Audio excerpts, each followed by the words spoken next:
Fantasy World, Heroes Party, Adventurers Guild, Magic Spells, Demon Lord, Demon Lord, Demon Lord. Oh, Lordy! Fantasy stories have become the McDonald's chicken nugget of the anime world. Now, don't get me wrong, I love myself some cheeky nuggets, but you can be damn sure my body is crying the morning after I stumble into McDonald's at 1 a.m. intoxicated and think 20 nugs sounds like a perfectly reasonable amount of food to consume right now. And it is.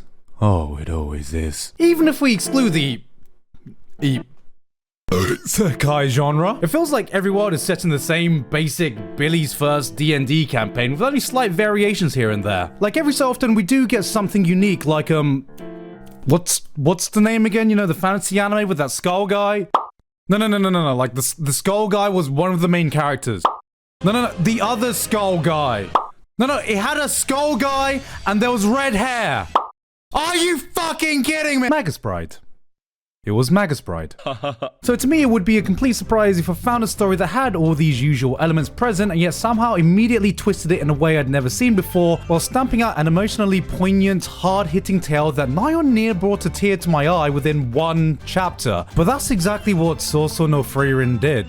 Frieren is one of the most refreshing fantasy stories I've read in a very long time. But before we jump to this fantasy world, you don't even need to travel far to try snacks from a faraway land, thanks to our friends over at Boxu. Today's sponsor. Boxu is a monthly subscription service that delivers premium Japanese snacks and tea pairings straight from Japan to your door. Each Boxu features a new theme, providing a gourmet journey through Japan every single month. Boxu have kindly sent me this month's theme, which is Midori Moment, which I am so excited about. Because by far, one of my favorite things I've discovered after moving to Japan is that I love matcha-themed sweets and snacks. Alright, let's give it a try.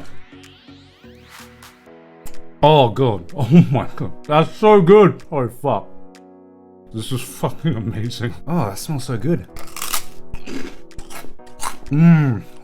This is legit, I think, my favorite snack box so far. Seriously guys, if you haven't tried any matcha flavored sweets before, you are missing out. Each box is packed with snacks and comes with a cultural booklet that tells you all about the themes, where the snacks come from, details on all the flavors, and even teaches you a few Japanese words and phrases. If you want to try some awesome Japanese snacks and support this channel, click the link in the description and use code Gigguk15 to get $15 off your first Boxu order. Thank you to Boxu for sponsoring today's episode, and back to Sousou no Frieren. Or Frieren Beyond Journey's End if you want the English name, or Frieren at the Funeral if you want the direct translated name, or Frieren and the Group of Dickheads if you want my name. This is still the world of Billy's first D&D campaign, but we actually begin at the end of his campaign, because you see, our hero party has just gotten back from defeating the Demon Lord. You have your usual suspects in the party returning home. There's the hero, the priest, the warrior, and the elf mage. Frieren. Our main character for this story. As they reminisce over the journey they've just had, they're greeted by a meteor shower that comes once every 50 years, and while they share an intimate moment, they make a promise to catch the next one together in a better place. The guys wonder if they're even going to be alive to see the next one by the time it comes around, and Frieren's like, smell you later, losers. See you next Tuesday. Half a century passes in the blink of an eye, and when she returns, she once again reunites with the legendary hero Himmel, the one who defeated the Demon Lord, once the most powerful man on Earth. Now looks like that fucking old guy in every anime who sniffs panties for a living. Yeah, he may have defeated the Demon Lord, but he can't defeat time, baby, cause damn, time got hands. Reunited with the old gang, they once again go on one last adventure to see the breathtaking meteor shower before Himmel eventually passes away. Frieren, at the funeral, initially seems like the same stoic, apathetic person she was before out of nowhere she breaks down. See, they spent 10 years together, which is an absolute minuscule amount of time for an elf, but for a human, it's anything but. Himmel saw her as a dear friend, someone who he shared a once-in-a-lifetime experience with, who he spent a fair portion of his life and time in companionship with. But to Frieren, Himmel was just another acquaintance she spent a bit of time with. One who she thought she would have plenty of time to get to know better and grow closer to. And that's why she cries. Not at the loss of losing a friend, but at the loss of the chance to truly see him as one. And that, phew, god damn, what a way to start. Frieren has one of the strongest opening chapters I've seen for a fantasy manga. The story comes charging out of the gate, kicks you in the nutsack and leaves you on the floor a dribbling mess before you can even make a D's nuts joke. Chapter 1 could have easily been an emotional one-shot, but Frieren uses it as a springboard in order to begin her own journey. She doesn't know why such a short period of time had such a huge impact on her vast lifespan, and so she decides to retrace the steps her old party went on in hopes of learning more about the friends she knew so little about. The passing of time is obviously a big theme in the story being told here, and a lot of it plays on how Frieren herself perceives time. Being an elf means your lifespan is functionally immortal compared to us humans. Every elf you meet, despite their appearances, would likely be leagues older than you. That's right. Elves are just MILFs in disguise. Think about it for a second. What I love is that initially, we see time from her perspective. Years can pass in just a few panels. A page turn can result in a decade being lost, but that's what it just feels like to her. I mean, she pissed away 50 years like I pissed away 50 minutes playing a game of League of Legends. Now just imagine. How sad would you be if within that 50 minutes where your 0-4 Teemo mid was flaming your useless Yi jungle while your bot lanes picked fucking Quinn ADC and you were laning against Tahm Kench top? You could have used that time to get closer to a friend that cherished you deeply before they died.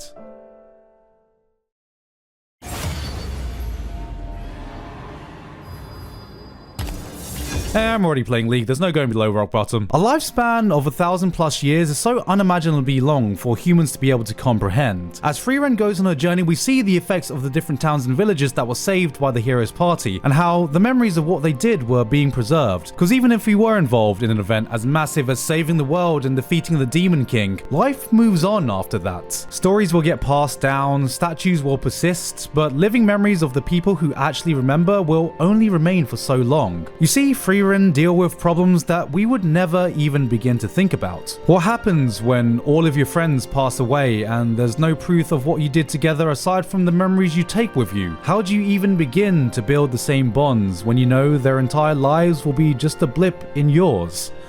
Alright, this is getting a little depressing. Here's some action.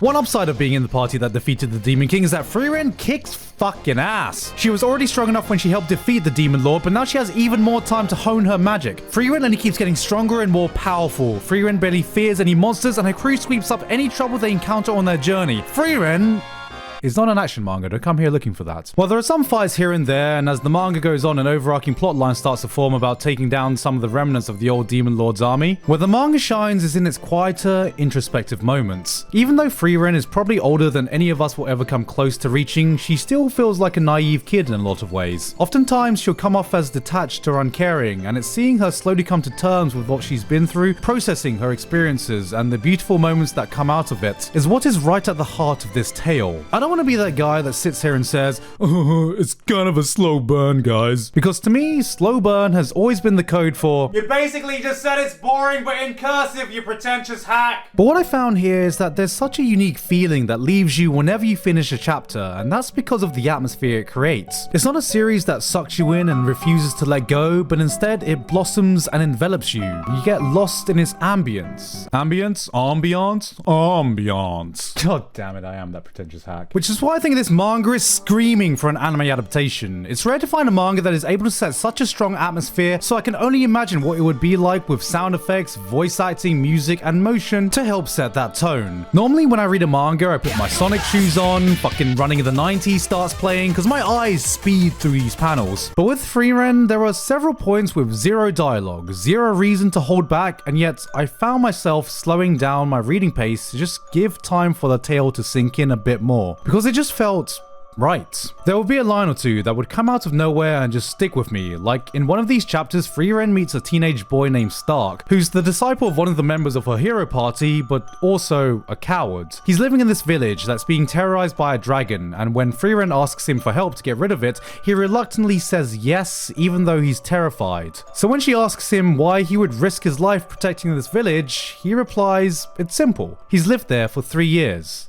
Frieren calls that ephemeral.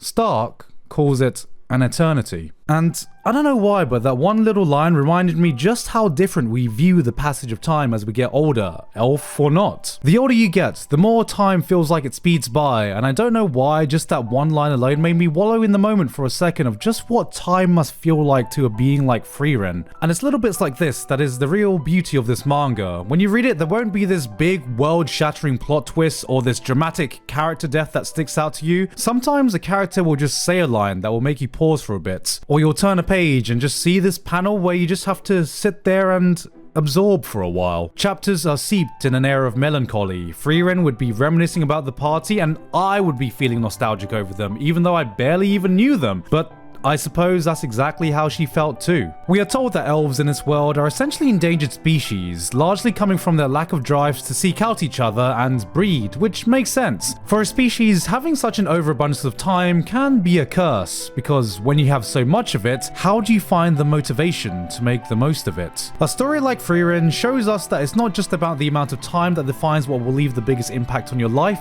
but the quality of how you choose to spend it. Every chapter starts off with a reminder of how many years it's been since Himmel's death, because even though the time she spent with him on that journey was less than even 100th of her lifespan, that short amount of time left an imprint that will stay with her for the remainder of it. Not all time is of equal value, and just because you have more of it doesn't necessarily mean your life will have a richer experience. For someone like Frieren, 1 year is barely perceived, 10 years is merely a blip, 100 years is a small phase, but even though someone like her possesses more time than any of us will ever come close to having, it can pass her by just as quickly if she's not careful about it. Because it doesn't matter if you live for 10 years, 50 years, 80 years, or 1,000 years, you can easily waste that time all the same, so keep that in mind next time you're about to hit that match accept button.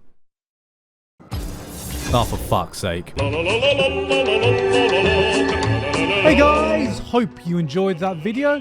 Thank you very much this month to Alpha Sigma, Basil, Dysfunctional Degenerate, Elifal, Flabberwocky, Ivido, Jeff, Lavados, Payne Patchett, Pony Stark, Walter Geist VT, and everyone else my Patreon for helping to support me for this month and making this video possible. Just a quick update, as you can see I'm in my English office, not just because I'm getting married, but also because I am going to be attending MCM London. That's right, I'm going to be attending MCM on the weekend of the 27th. I'm going to be guessing there on the Saturday with the rest of the Trash Taste boys. So if you're coming and you see me about, come say hi. I'll probably have some panels and signings here and there. I'm probably going to be drinking a few pints here and there as well. Anyway though, that's all I have to say today. I've been Gigguk, and I'll see you all next time.